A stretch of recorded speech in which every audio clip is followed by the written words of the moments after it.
Everybody's there. Hi, everybody out there, and hi, everybody here. I'm incredibly pleased to do this. We have Kathy and Ed, very honorable guests with us, which is a double pleasure. And of course, we haven't been in the office altogether. I haven't been able to be here for a while.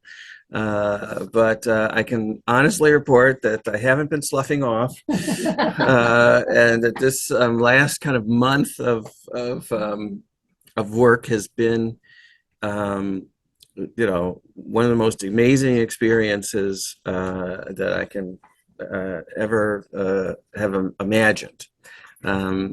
Culminating just less than 48 hours ago or so, or last Saturday morning,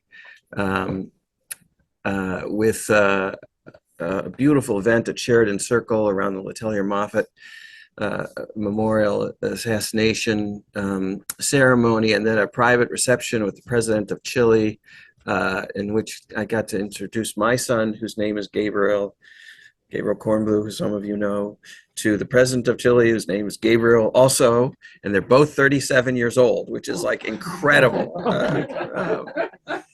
And so it was just a beautiful, beautiful thing. But what I would love to do is to start with is share with you the extraordinary appreciation that our work has had in a country like Chile. We have all worked with people who have appreciated the various documents we've gotten out, and families of human rights victims. It's been amazingly rewarding. But to be in a country and see the impact more on a national scale, to have people stop you in the street, not because they recognize you and they want a selfie, but because they want the opportunity to say thank you for the work that was just on national television, and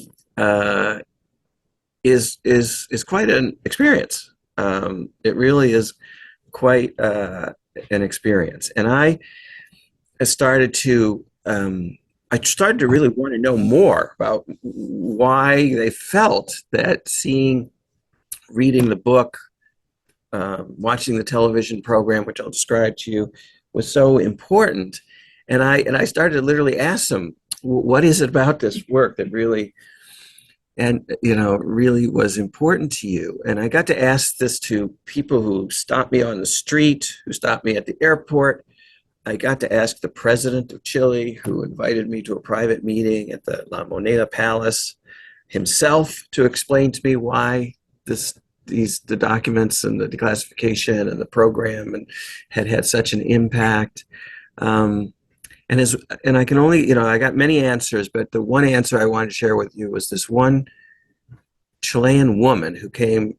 I was at the University of Chile the next day after this television program aired, and she came and she said, she was telling me how important it was, and I said, well, what did it really mean to you? And she said, the truth is finally in the air. That's what she said. The truth is finally in the air. And people really have had a craving for that there, and they were stunned to see it on mainstream Chilean television. So what am I talking about? We took the documents, we took the work we've done, we put the Pinochet book and made it into a Chilean edition. And we started doing this last January. And I went to Chile for 3 weeks in January to start to lay the groundwork for the 50th anniversary work that I wanted to see done. And a good chunk of it was getting this book published in August, as the 50th anniversary of Chile's 9/11 was arriving. And, I don't know where the other version of the book is, but it's there's an English language. There's the old original ugly hardback copy, but this has been redone. I'll just share it with you. This is my personal copy, and it's been redone very well, and it's been completely updated with material that the Chilean, that would be appeal to a Chilean audience. But when I went in January, and I say this because I think it's a good lesson, the issue was to kind of lay groundwork for this work for the 50th anniversary commemorative events that were going to come.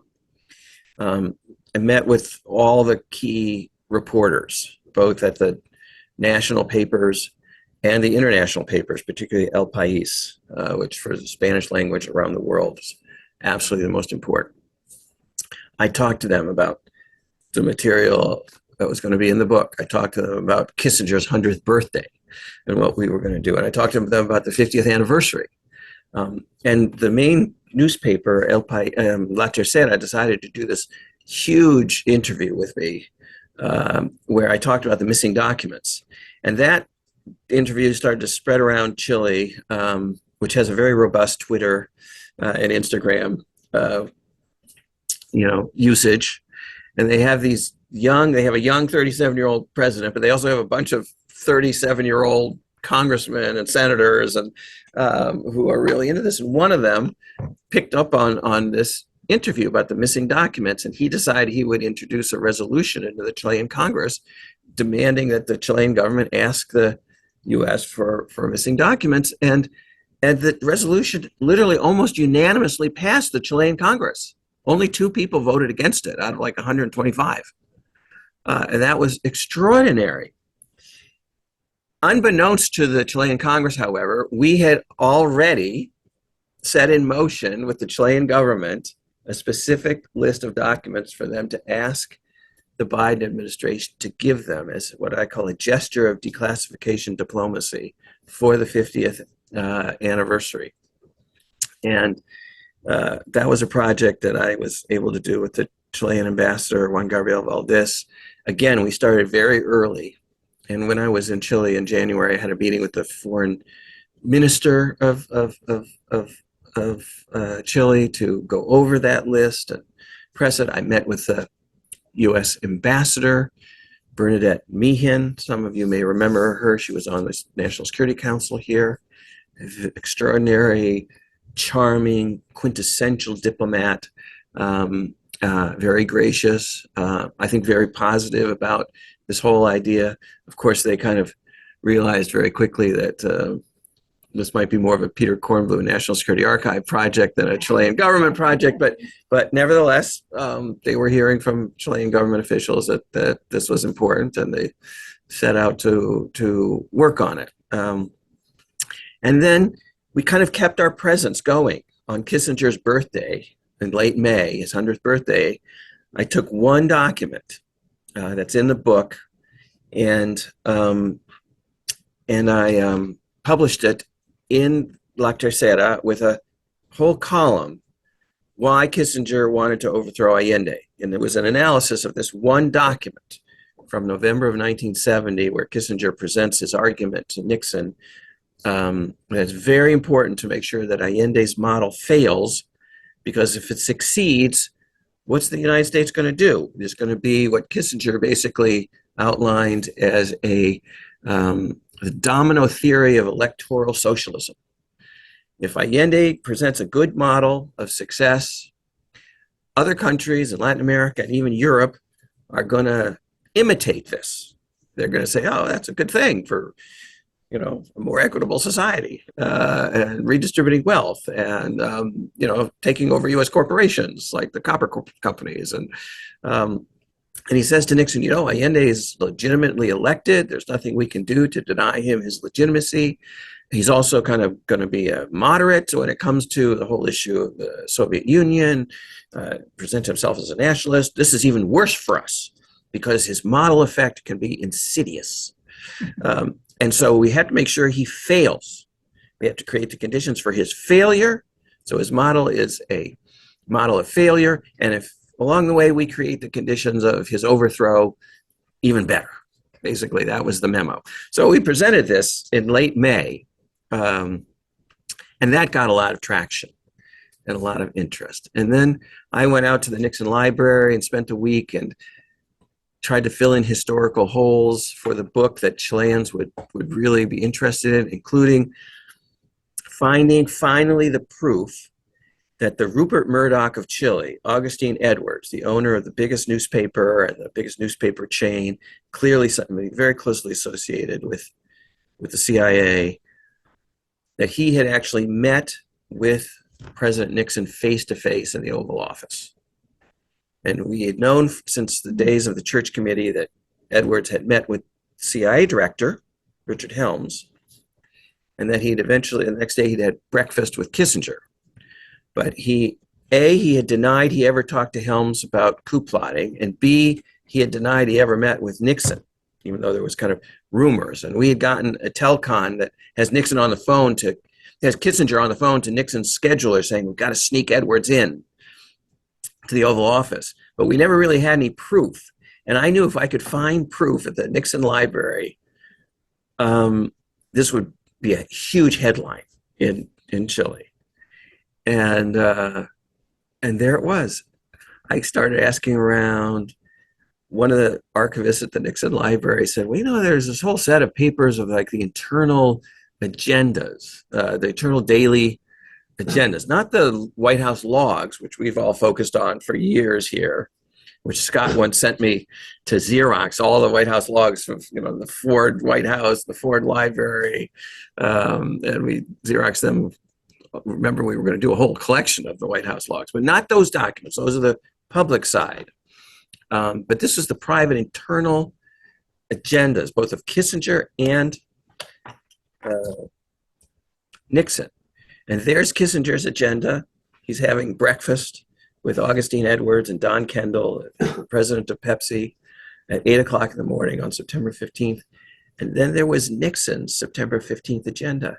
And the very first meeting on his agenda is a 9:15 meeting with Augustine Edwards. It says it right there.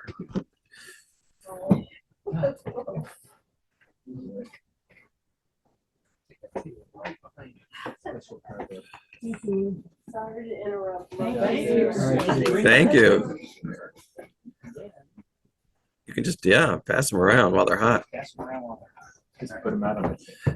For all you out there on the, watching from afar, the pizzas have arrived, the real attraction for today.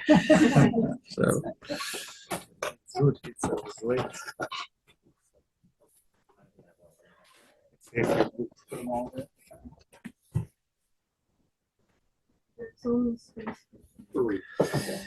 That's great. to the degree you can put down the lid of that, He's looking for the pepperoni. He doesn't eat green things on his pizza. You want it, you can probably fit These are more more pepperonis over here. Yeah, pepperoni for Ed. Is there meat on this thing? That's awesome. are there Yeah. plates? We've got some plates from Sue, but hopefully there are more coming. So we've got some on this side.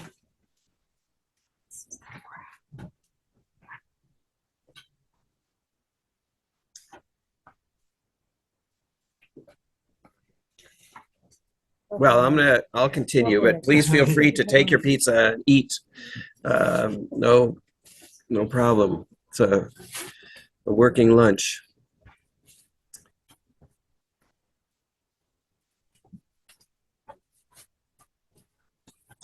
And we launched the book the last day of August at the Museum of Memory and Human Rights. And the actual conversation, I believe, is on our website, the last posting we did on Chile. It was kind of an interview with Chile's leading journalist, Monica Gonzalez, who I've been working with for many years. It was very poignant, in part because she decided to do kind of a Barbara Walters number on me, and the very first question had to do with my son's mother, Eliana Loveluck, and it was all very emotional from the get-go. And I announced to the audience, I said, many of you may not know Barbara Walters from the United States, but this is what she used to do, He's flattered. I think that Monica was a little offended by this because she probably doesn't know the degree of fame that Barbara Walters has here as as probably the most famous interviewer besides Oprah Winfrey in the history of television. But it was a beautiful conversation for those of you who speak Spanish. I think you'd quite appreciate it. And the place was packed, just packed. They turned away people, unbeknownst to me, including Eliana's, my former wife's cousin who had come, including the editor. My editor at La Tercera, Fernando Fuentes, wasn't able to get in. We went beyond standing room only. They just locked the door and wouldn't let anybody else in. No. So What's below that? that was the book came out. But we were also did something else, which we did a documentary film that for one of the Chile's leading television stations, basically the CBS of Chile. And in fact, Paramount, which owns CBS, also owns this station in Chile, Chilevision. Tom was in the documentary. They came and filmed here. Their two anchors for the news broadcast are extremely famous. One of them came, was a lot of footage right in this room. Our boxes were beautifully displayed. Beautiful thing of Tom showing her Macarena, this document of Kissinger and Pinochet's foreign minister. Me standing over there looking at binders full of documents. And it was a 100-minute documentary. It aired on September 5th. Just 6 days before the actual 50th anniversary. It got a 10.7 rating, which was double what most of the other anniversary programming got. The estimate was that 1 million Chileans watched it that night. And then if you look online, apparently another 500,000 people have downloaded it to watch it from the website of the TV station. That's a lot of people. A lot of people. And the impact was really almost immediate. The next morning, I was at a day-long conference on Nunca Más, Never Again, with some of Chile's leading human rights intellectuals and activists and spokespeople for victims' families. And everybody had seen it, and everybody wanted to talk about it. And it was just a beautiful, beautiful feeling. It really was. Compliments came in from people as extraordinary as Salvador Allende's daughter, Isabel Allende, who's a senator. She graciously took me out to lunch. It was so wonderful. And then the president of Chile had seen it when I went to visit him at his office. The first thing he wanted to talk about was the documentary. And I actually took the opportunity to ask him, why is this so important? Well, why does this mean? What does this mean for Chileans? And the answer was extremely important. On the 50th anniversary, Chile has gone through what we're going through here about January 6th, essentially. Kind of a right-wing effort at disinformation to rewrite the history, to cast Pinochet as a statesman and a Democrat, who willingly stepped down from power when he was lost a plebiscite in 1988, who, really didn't violate human rights. And the coup was necessary. He answered the call of the Chilean people to save Chile from, true dictatorship. But he wasn't a dictator somehow. How did they explain the corruption? Right. So nobody addressed the corruption, of course. They just want to forget the corruption side. His supporters. Now, this is what's so interesting. His supporters have gone from about 16% of the population 10 years ago, during the 40th anniversary of the coup, where I was also there for that 10 years ago, to almost 35% today. What has changed? A bunch of things. But basically it comes down to the same issues that Trump has mobilized his constituencies around here. Immigration and crime. And that has really been a difficult issue for Chile. Chile has had an influx of hundreds of thousands of Venezuelan immigrants. 6 million Venezuelans have fled Chavez and Maduro's self-destruction of that country. A bunch of Colombians have also left, and some of the gangs, just like what happened here when we had some of the Honduran and Salvadoran gangs, came into California and started to spread across the country. In Chile, there's been gang warfare and suddenly kind of violent crime for the first time ever. It really has not been. And so there's a kind of a nostalgia for the law and order that the military brought, and inflation, which is tied to the war in Ukraine, similar to here, also having a huge political impact. So it's been really, and then you have a very young president, very progressive, somewhat inexperienced, learning on the job. And you have one other thing, which is so important and relevant. In the fall of 2019, Chile experienced a explosion of rioting, which was triggered by an increase in the metro fares, but really was about the tremendous inequality in the system that Pinochet built, which is still ingrained in the Chilean constitution, and the private sector owning water, owning utilities, the private sector owning the social security system, and then not really paying out to people who have spent their whole lives working and find themselves completely impoverished by this private sector investment scheme of Pinochet's to privatize social security. And tens of thousands of Chileans rioted. There was mass destruction.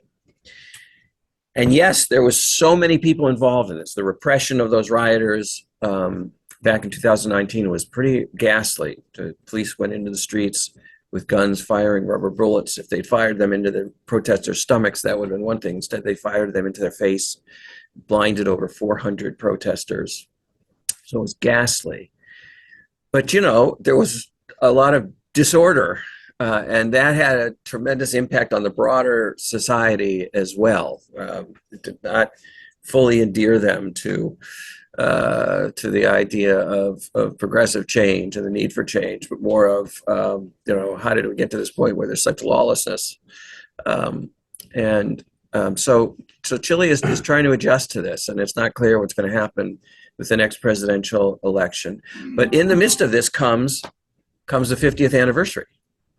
And this whole debate over who Pinochet was, over the justifications and denialism about the coup itself, whether the coup was necessary, but separate from the human rights violations that followed.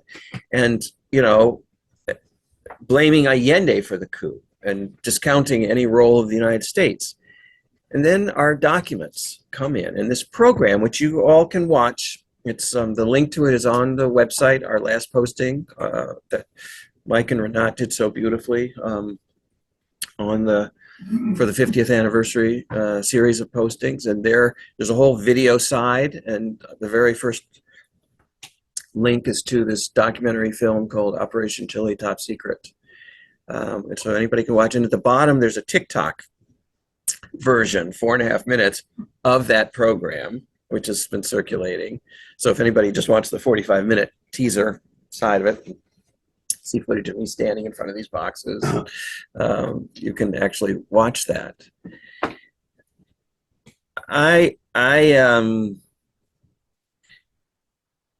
Because of all this coverage, because of the rollout, we did a press rollout from the book, of the new things that are in the book. Was on television, it was in the leading newspaper, it was in the leading investigative website. We portioned out all the new material in the book through these 3 branches. Finally, we got El País to do a story as well that went around the world. And I think those of you who remember and worked so hard to get the Kissinger telecons into the public domain, a lot of credit to Bill, a lot of credit to Tom, a lot of credit to Scott. Way back when. One of those telecons we hadn't used And I thought, well, we should use it now. So I put it in the book. And it's a pretty amazing, no, we don't have to admit that we've actually been sitting on this document for 20 plus years to make it sound The NSA. new. Right. But Nobody else can. right. The point of, part of the lesson is that you can have a document declassified, you can have a document on the web, you can have a document in Foreign Relations of the United States series until you take that document, put it in a relevant, newsworthy context, and get a headline out of it. That document, if it's important, has not been fully used, or some might say exploited.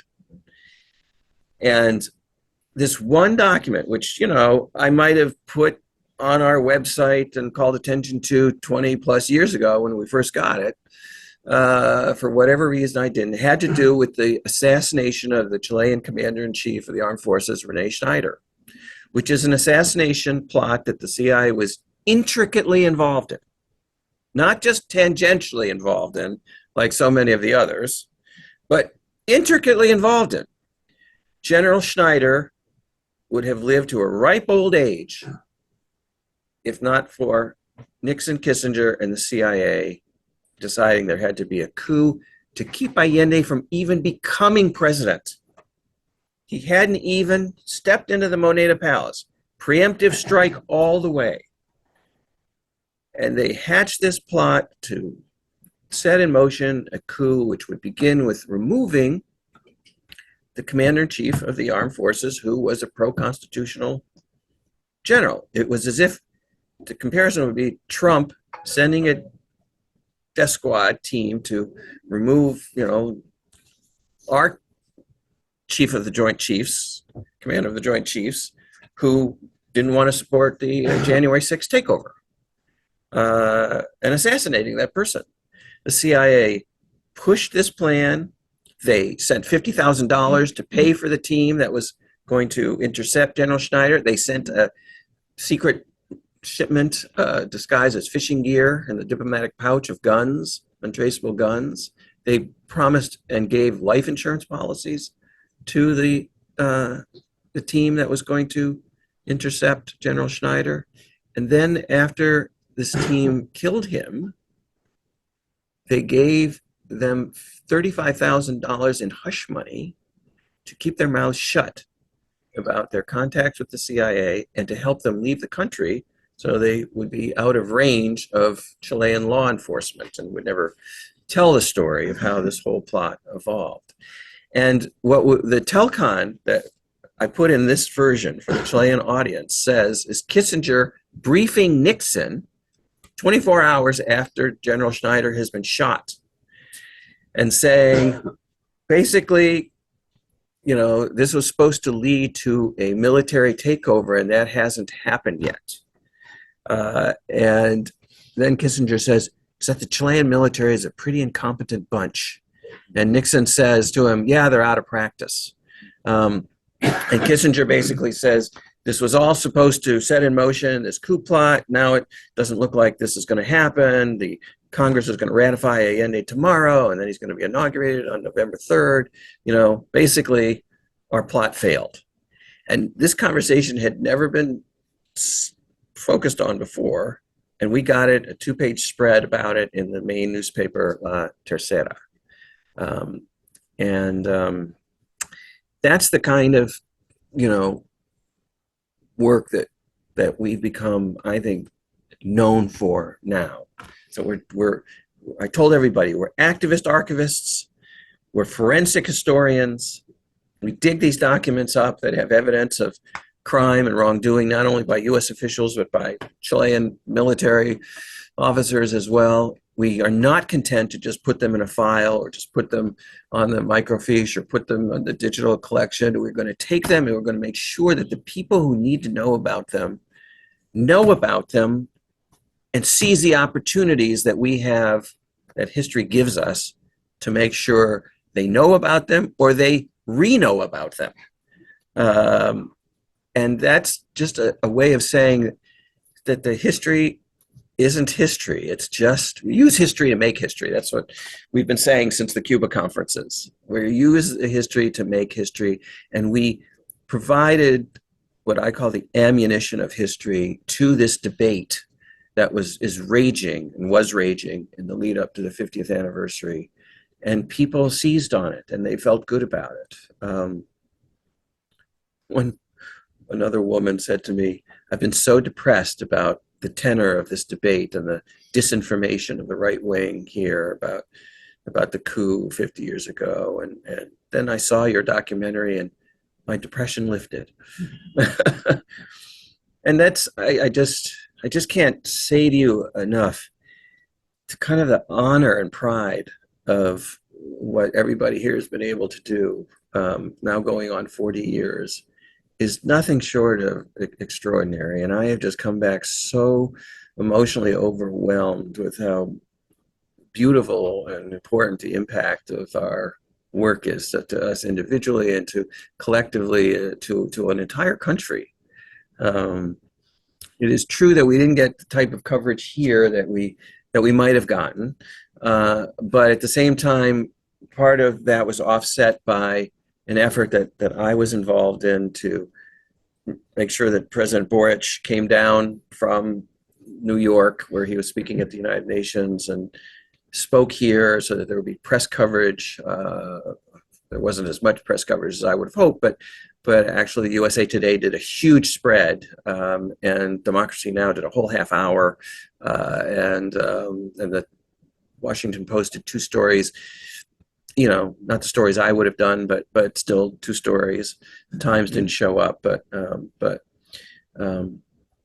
still, all in all, we did way beyond my wildest dreams for this 50th anniversary, and I've come back completely energized to continue to work on an initiative that President Boric announced, the Plan de Búsqueda, which is a state-sponsored effort to find the disappeared and take responsibility for them. And I got to go to the event. It was held in front of the Moneda Palace, and you had to have it was by invitation, so you had to have a security thing since he was speaking. And he announced a full-fledged funded state program, big team of investigators to try and locate the 1,100 or so missing desaparecidos for their families. And he was very explicit. The state disappeared these people, and the state is responsible for finding them. And that was very overwhelming. And I think there's much to be done here. There's more documents to get out of the Biden administration that could help, kind of seal the debate on who Pinochet was in Chile. I mean, there's a lot of strategy and a lot of work left, and so I'm somewhat energized to keep going, to keep our Freedom of Information Act work going. But I did want to share this with you. This may be the only time I get to say to everybody at the archive, what a place you've built. So, what a place we've built. So, I'm deeply appreciative and deeply proud, and I just wanted to bring back the feedback from Chile and share it with you. So that's it.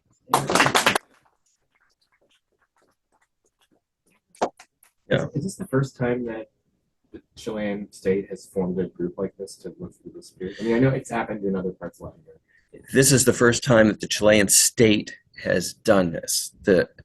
Till now, the Chilean governments, even a government like Michelle Bachelet, whose father was murdered by Pinochet, she kind of left it to the courts. She organized what was called a mesa de diálogo, a table of dialogue with the military and the human rights community.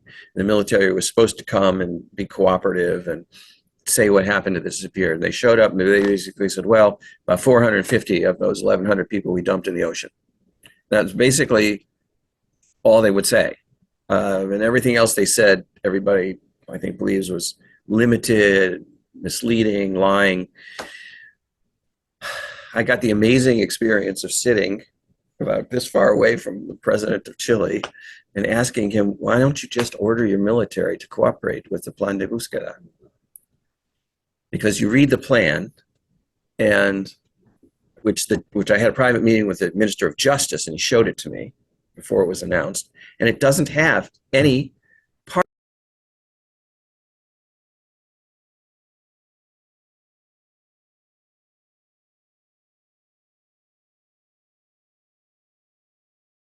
Okay. Oh, yeah. Sorry, guys. There's no section on the military's role in contributing to the Plan de Búsqueda. So I said to him, why can't you just order them to cooperate? He said, I have talked to them. Their answer is, we cooperated at the Mesa de Diálogo 15 years ago. We don't have anything more to contribute. So I could openly order them to do this, and then they would say, we don't have anything, and we've already done this. And where am I left, basically, politically and strategically and materially? That's what he said. Well, he didn't say that part of it, but that was his point, that he has talked to them about it, and he's made the decision that because of their position and their argument, that it's not pragmatically a good idea to challenge them and then be left weakened by their response. Somewhat. This, of course, makes it even more important that we find U.S. documents that can help or that can spur this. I was fortunate to have a meeting with the Justice Minister who's in charge of all of this, who's just a terrific guy. He invited me to lunch. I couldn't believe it. He invited me to a private lunch in his office. And Celebrity.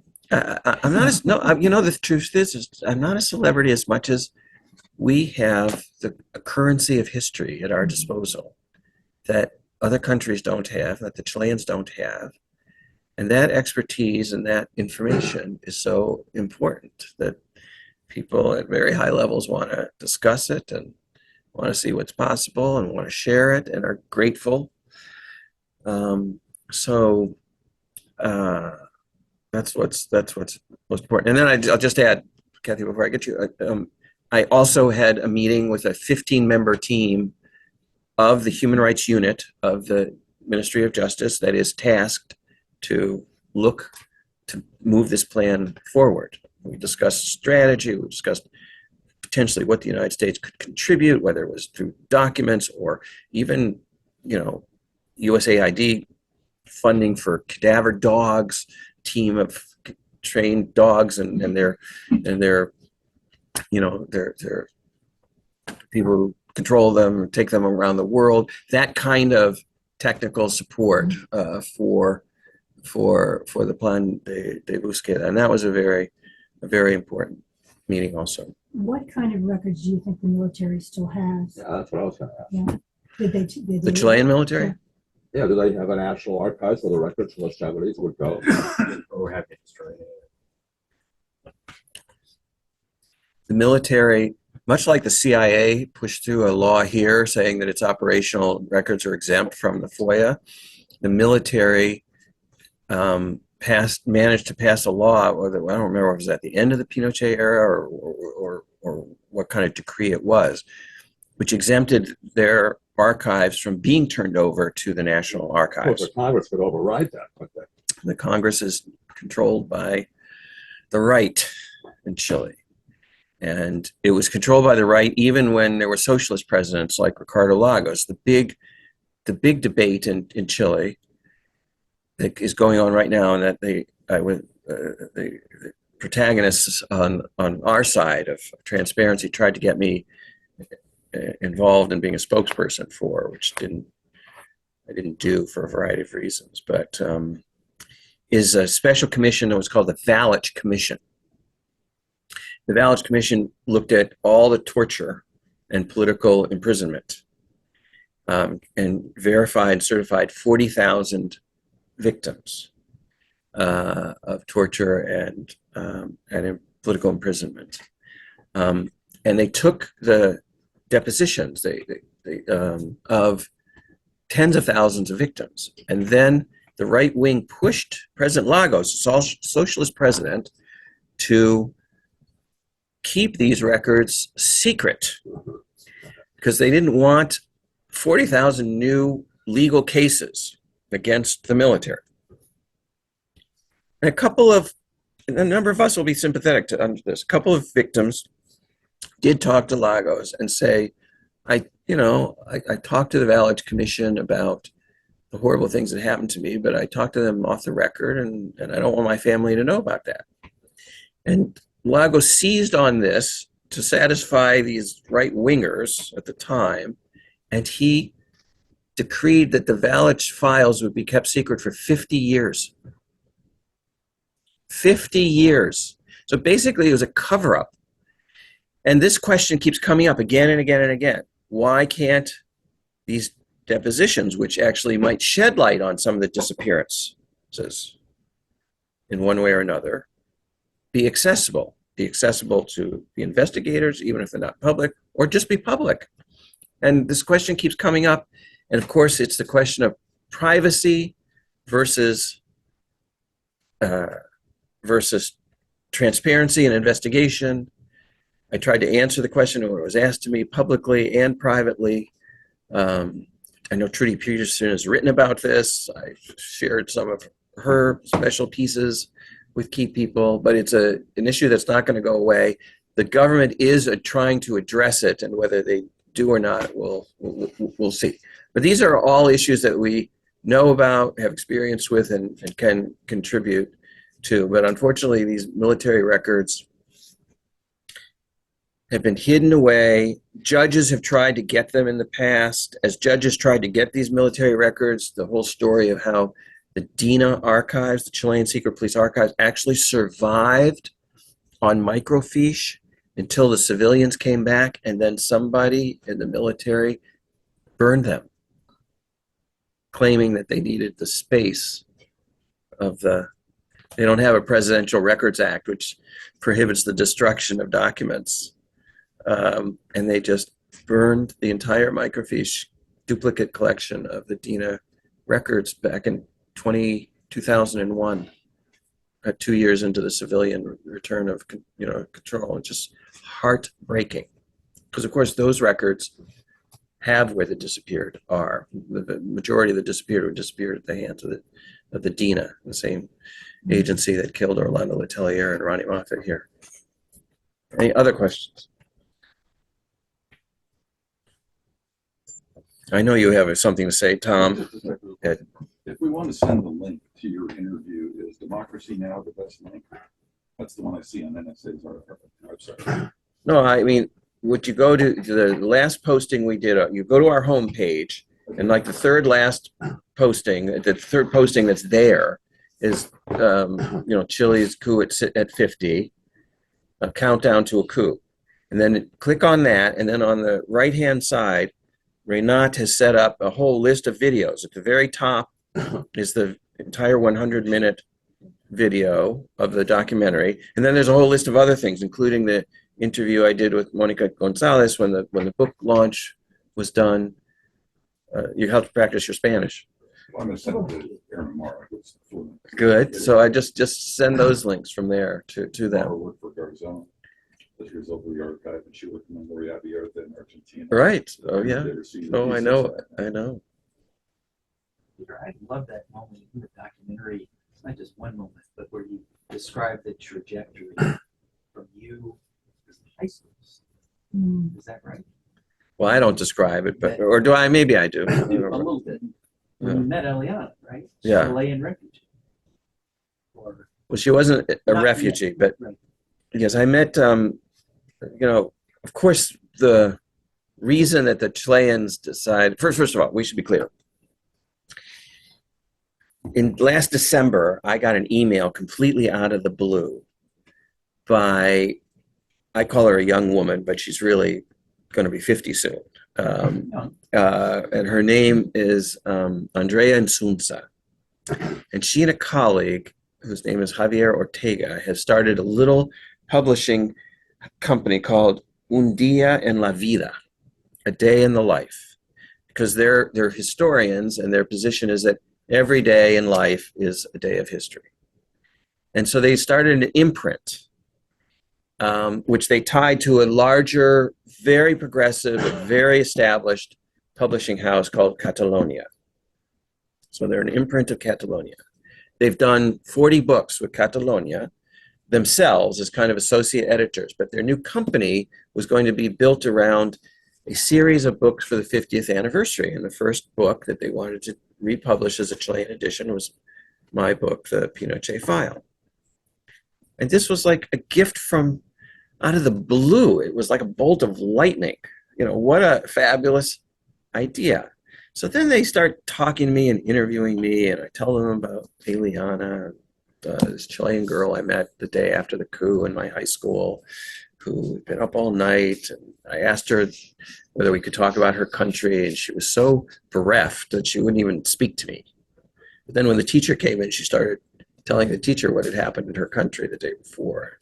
And that's where the whole, I followed her around the high school corridor for the next few months. We ended up somehow on a high school trip together to Mexico. We had our first date on a beach in Acapulco in April of 1974. By June of 1974, we were, as the Chileans would say, pololeando, kind of, waltzing around together. And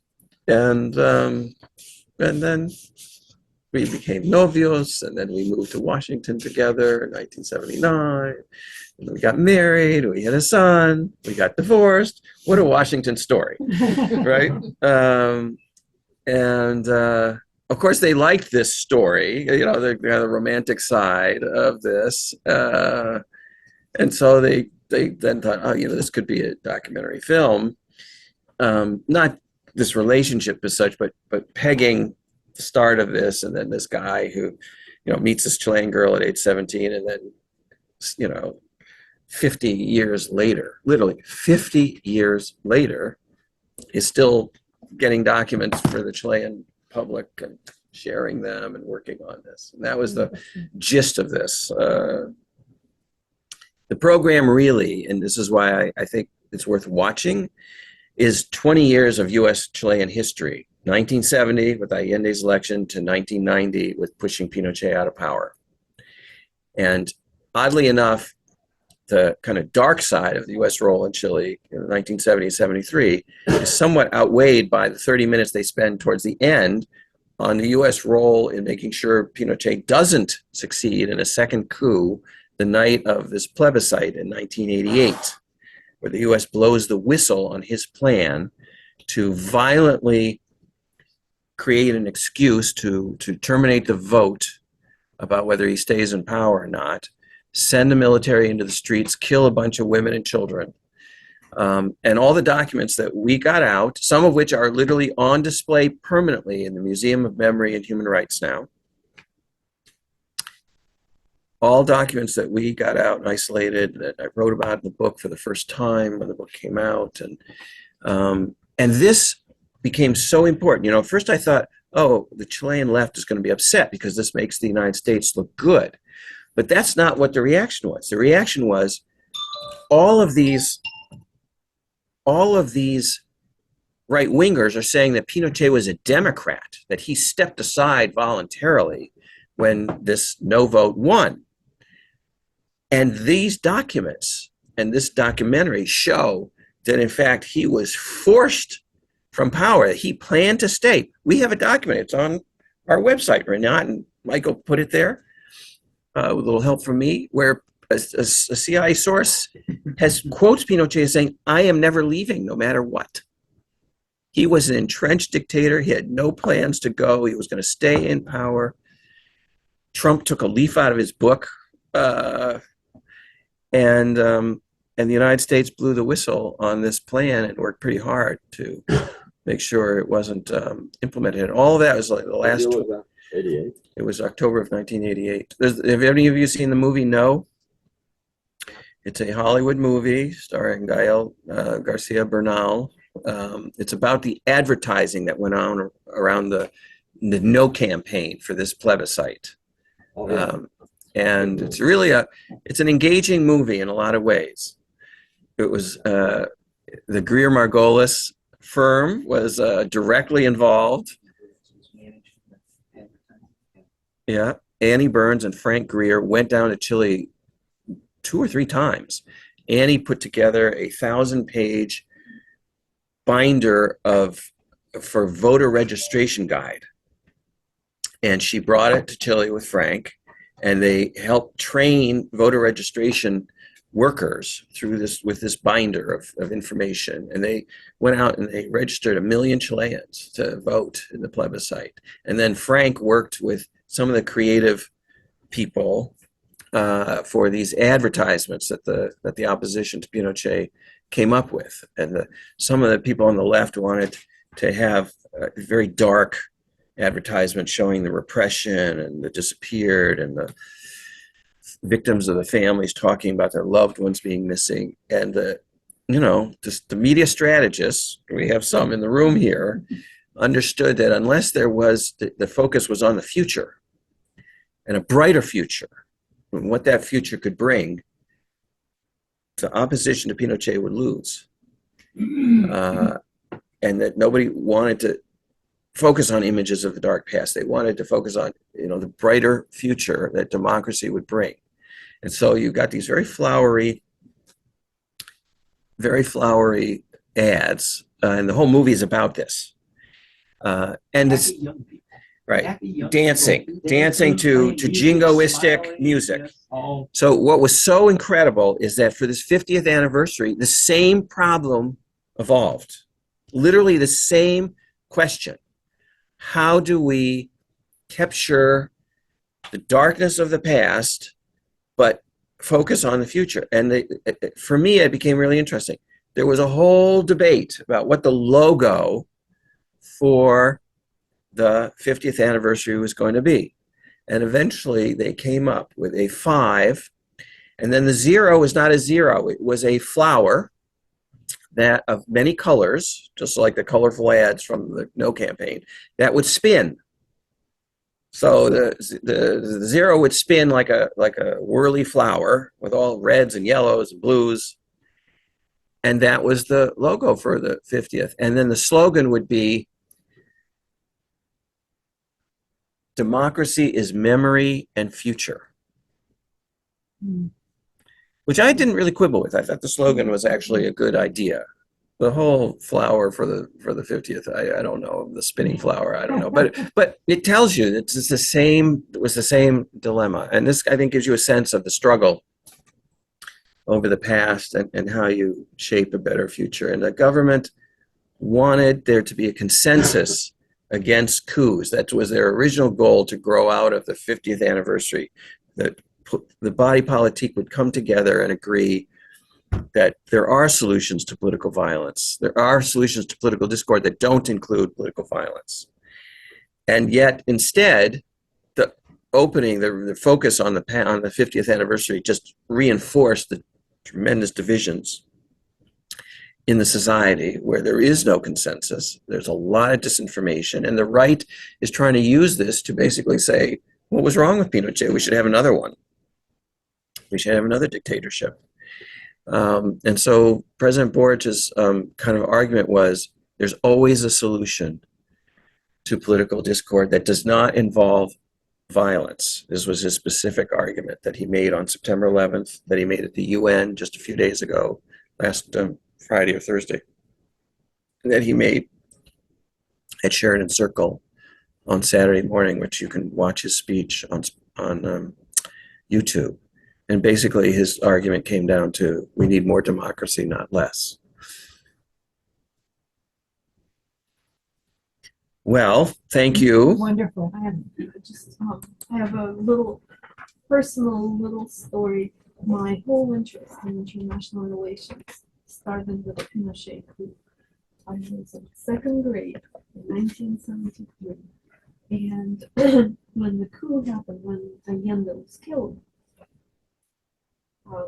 a teacher, I don't remember exactly who it was, but a teacher came into our class, 2nd graders, and she interrupted the class and said, "This is what just happened in Chile, and this is how democratically elected president was killed. And now the military are holding power, and then maybe in a week or so, just close by, they came in again and showed pictures from the stadium and told us the story of Victor Jara, singer who was mutilated and eventually killed, and played the songs. And the whole class was obsessed with this, and it was incredibly graphic for 8-year-old. So, but I remember that moment is when I got interested in international relations. I started to care what's going on somewhere else, and not just here. So like personal connection. And sure, it was very important to Russia in some ways that Allende succeed, because the Communist Party was a big part of his Popular Unity coalition, and the whole kind of Russian strategy of electoral, of Popular Front. sure was right. The Cubans had another view, completely the opposite. There's a whole history there that hasn't really been told. It's so fascinating and interesting. But I think the larger point from Svetlana's memories of this is that the whole world was watching Chile. And many countries, not just a Russia that was very deeply invested in this idea of socialist communist coalitions, but the whole world was I think hopeful and invested in a way, many countries, that Allende would succeed.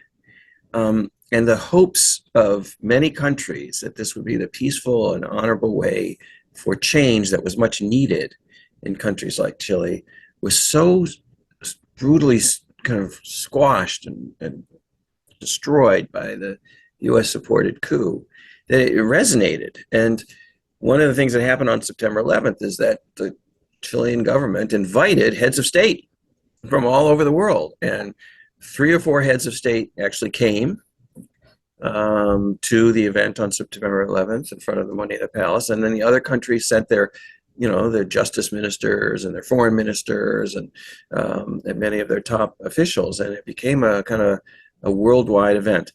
I didn't bring it with me. I should have, but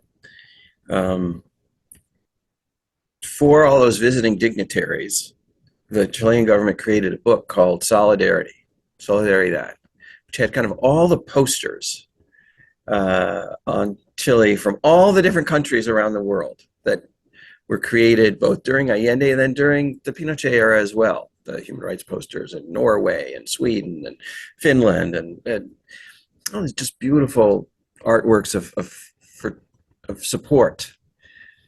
And when I was meeting with the president, he decided he'd give me a copy too, which he actually signed with appreciation for all the work on Chile. And it was just very, very beautiful. So, Who the U.S. sent? pardon me? Who the U.S. sent to do that?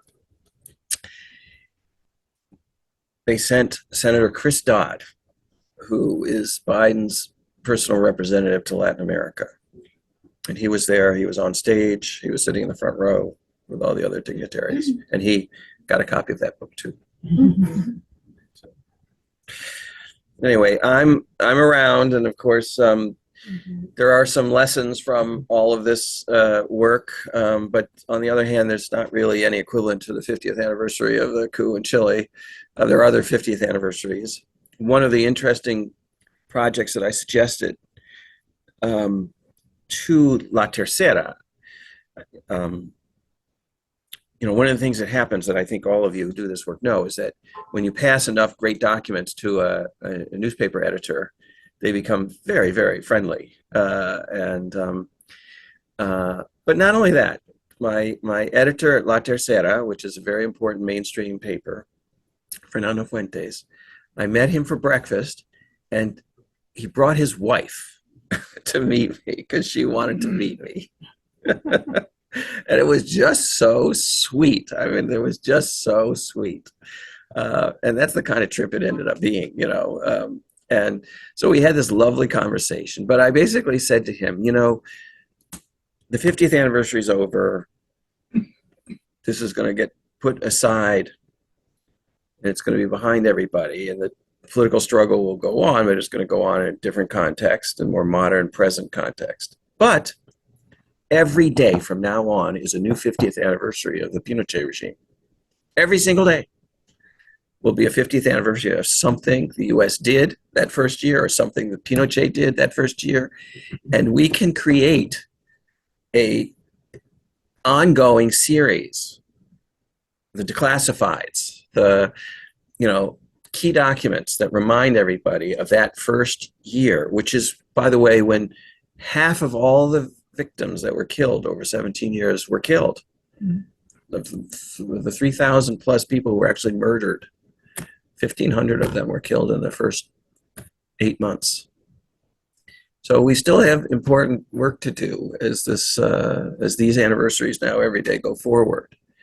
And because of the tremendous organization that we've done here and the push for documents to be declassified previously, we have an ability from our own collections, from the State Department collections, to literally look every day to see what happened. I can get online here at our own collection. I can get online on the State Department's website, and I can key in tomorrow's date and see what was reported, and start to, or I can, you know, or 2 days from now, or 3 days from now, and come up with, you know, some real attention getters. So our work in the press is not done yet, and most of these documents, as I say, even though they've been there for years now, people don't know them, and that will be our task to make sure that they do in the infamy of the early part of the Pinochet era, in which, by the way, you know, Kissinger, literally this month is every day is Kissinger meeting with his top aides to say, how can we help Pinochet? We have document after document after document on this. And I'll just leave you by saying that one of the creative projects that we came up with for this 50th anniversary is a educational curriculum guide. Instead of poetry readings, be documents readings. And the documents are split up into kind of the 1970-1973 effort of regime change against Allende, to the support for Pinochet, to the very last weeks of before the plebiscite, and the effort to make sure that that Pinochet didn't have a second coup. And what most of the documents are structured around meetings and allowing students to read the minutes or the transcript or the telecons of various conversations and meetings, and then take them and reenact them in their class, in their high school or university classes, so that they put themselves into the shoes, into the voice of these US officials, so that they're forced to read these secret documents and all the context around them, the other documents. And of course, the links to all of our postings on Chile are the kind of main contextual readings. So this is going to go out. There's a network that the University of Michigan's created of about 50 high school professors teaching history of foreign policy. And then I'm working with George Mason University to create a network for college professors to use this packet as well. So we've got things to do and projects to implement, and it just should be very rewarding, I think. Thank you. I should let you go. Computers. Thank you.